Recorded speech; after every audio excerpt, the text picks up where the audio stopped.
Jonathan Chait wrote an article about what Hillary Clinton has to do to get Bernie Sanders supporters, and he basically got everything dead wrong.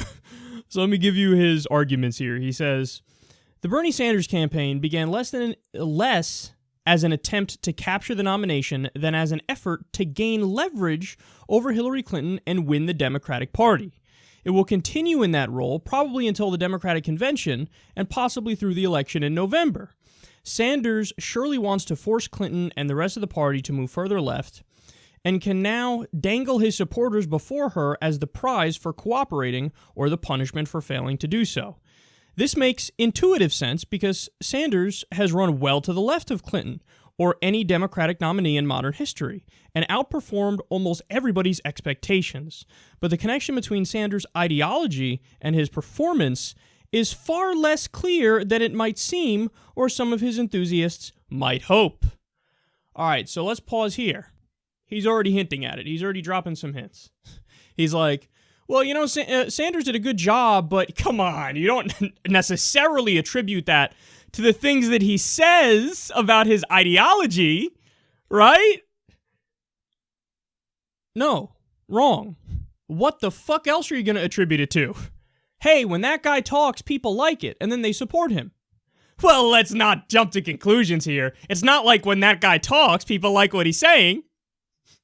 That is exactly what it means. In fact, I don't know of any other possible interpretation. Well, he goes on and he gives us one. Voters who would support Sanders but not Clinton over Trump overwhelmingly identify as moderate. Many more of them identify as conservative than liberal, and far fewer of them identify as liberal than the Clinton supporters who identify as liberal.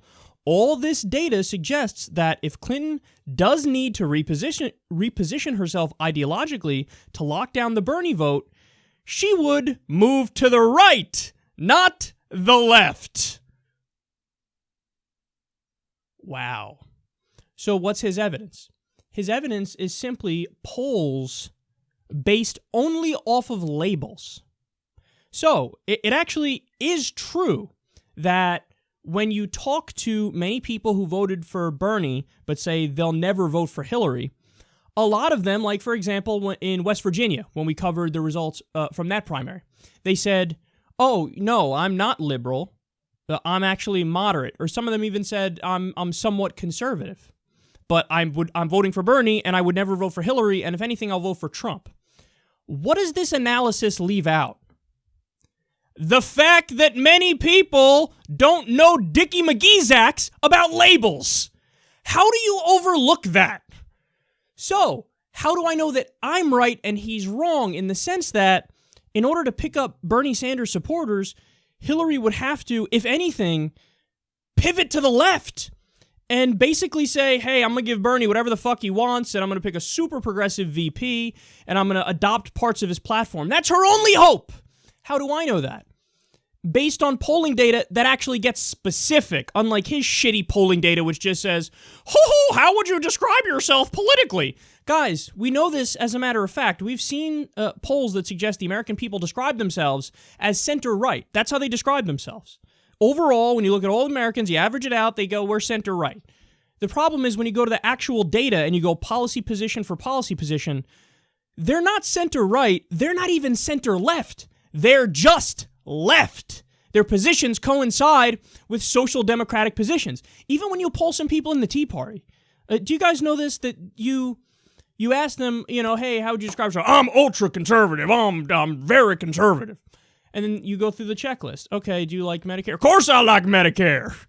You like Social Security? Of course I like me Social Security. You like the police department? You like the fire department? You like the military? You go through all the lists. When all's said and done at the end of it, you like the minimum wage? Of course I like the minimum wage. They're like, you tally up where their actual positions are on the spectrum, and even a lot of Tea Party people are social democrats. They're in favor of a hybrid system of capitalism and socialism. So we've seen the polling data. Fucking Vox, a website that is not fond of Bernie Sanders. They did a poll halfway through this campaign. You know what they found? Bernie Sanders' political agenda is wildly popular. Even when he goes out there and when he says we need a political revolution to redistribute wealth, even that polls wildly popular. I think there's only one group in the country that it doesn't poll popular among, and that's just, if I'm not mistaken, older people. But everybody else, they go, yeah, no, totally. Right-wingers, left-wingers, centrists, people who voted, people who don't vote, blah, blah, blah, blah, blah. Everybody. Like, yeah, political revolution all day long. Yeah, I want universal health care. I want universal education. You go through his policy positions and people love it. Now, many people go through that, and then at the end of it, they still say, hey, I'm conservative or I'm moderate. What does Jonathan Chait do? Ignore the specific polling data about the specific issues and just go to the labels and assume that random people in Kentucky know labels and exactly what they mean in political science. God, he is so immensely wrong, I can't even put it into words. But understand, this is what the establishment has been saying and Democratic strategists have been saying for decades now. No, like, they still haven't broken free from the old Reagan mindset. So for those of you who don't know, yes, there was a time when the American people looked at the Democratic Party and they thought too far left. Now, whether or not policy-wise that's true is a different discussion. I think the answer to that is no. Policy-wise, they were still correct. But the appearance of the Democratic Party was too far left in the sense that you had, you had the Democratic Party cuddle up to the hippie movement, and it was free love and sex and drugs and all this stuff, and mainstream America went, little too much. So who did they go for? The grandpa-like character who wears the suit and tie and speaks smooth, Ronald Reagan. So since that era, the Democratic Party has had to shake this perception that they're too far left. So that's when Bill Clinton came along. So you had 2 terms of Ronald Reagan. You had George H.W. Bush, a guy with the personality of a wet dish towel, and it looked like Republicans were just going to keep winning the presidency for as far as the eye could see because they just kept winning. And then it took Bill Clinton to come along and say, I'm a new Democrat. New Democrat meaning I'm centrist. I do this triangulation. I'm above the fray, bro. Sometimes I agree with liberals. Sometimes I agree with conservatives. But that's why you're going to vote for me, because I'm this new kind of Democrat. I'm not like those far left Democrats who like to cuddle up to hippies and, do drugs or whatever. So people voted for him and he won. Ever since Bill Clinton's win, the entire Democratic Party has said, no matter what, in all circumstances, when it looks like we're not doing well, run to the right, run to the right, run to the right. But that analysis is so childish and naive because it disregards, at this point, the fact that we had the neoconservatives and George W. Bush and this super duper duper far right administration with Darth Cheney basically making a lot of decisions for the country. When you take that into account, you know what people said after George W. Bush? I want to go back far left. Give me the fucking people who cuddled up to the hippies. God damn it, these guys are crazy and they want to do wars with everybody and they want to do tax cuts for the rich and they want to add to the debt and they want to blah, blah, blah, blah, blah.